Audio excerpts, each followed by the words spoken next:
마냥 무더울 것처럼 폭염이 계속되더니 어느덧 가을이 찾아왔는데요. 그런데 깊어가는 가을에 자살을 기도하는 이들이 오히려 많아진다는 사실을 알고 계십니까? 그래서 심리용어 쉬운 풀이 오늘은 우울증이 도지거나 허탈감에 빠진 분들 혹은 쓸데없는 걱정에 사로잡힌 분들을 위해 준비했습니다. 바로 램프 증후군입니다. 램프 하면 생각나는 만화 캐릭터가 있죠? 맞습니다. 이 램프 증후군은 바로 천일야화 중 알라딘과 이상한 유슬램프에서 유래된 용어입니다.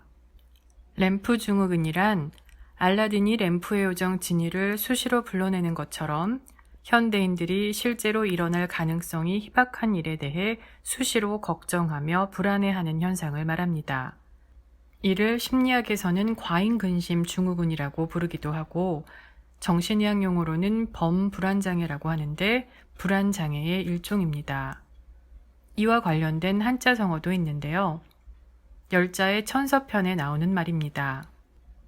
기나라 사람 중에 하늘이 무너지고 땅이 꺼지면 몸둘 곳이 없음을 걱정하여 자고 먹지 않은 사람이 있었다라는 이야기에서 유래되어 기나라 기, 근시물을 써서 기나라 사람의 걱정, 쓸데없는 걱정을 가리킬 때 기인지우라 하고 요즘도 기우라는 말을 사용하고 있죠.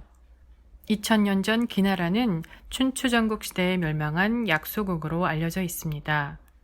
나라가 약하니 그 안의 백성들 또한 매일매일이 불안하였겠죠. 하지만 그렇다고 일어나지도 않을 일까지 걱정하며 사는 것 또한 현명하지 않은 자세일 것입니다. 2000년 전보다 훨씬 더 많은 예측 불가능한 상황이 수시로 발생하는 현재, 불안감이 증가하고 민감하게 반응해야 하는 것이 어찌 보면 생존을 위한 본능일 수도 있습니다.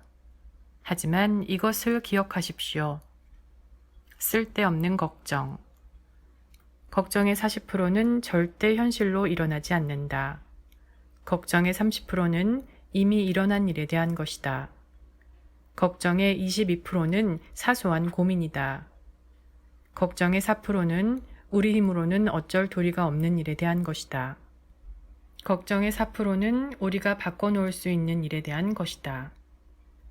혹시 예전보다 걱정거리가 늘어났다면 대개 걱정이 과장돼 있다는 것을 스스로 인식할 필요가 있습니다. 불안을 느끼는 걱정에 집착하기보다 현재에 집중하고 현실 생활에 잘 적응하도록 노력해야 합니다.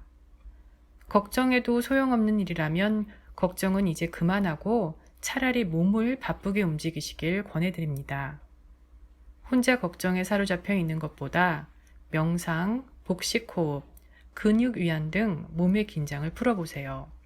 산책 같은 외부 활동도 효과적입니다. 특히 현대인처럼 몸보다 머리를 많이 쓸 경우 밸런스를 위해서라도 몸을 많이 움직여주는 것이 좋습니다. 걱정한다고 걱정한 일이 해결된다면 걱정을 하는 것이 맞겠지요. 하지만 아직 일어나지도 않은 일에 대해 걱정하는 것만큼 어리석은 일이 또 있을까요? 걱정, 불안이 스멀스멀 올라온다면 이제 몸을 움직이세요. 신체적 이완과 심리적 불안은 공존할 수 없으니까요.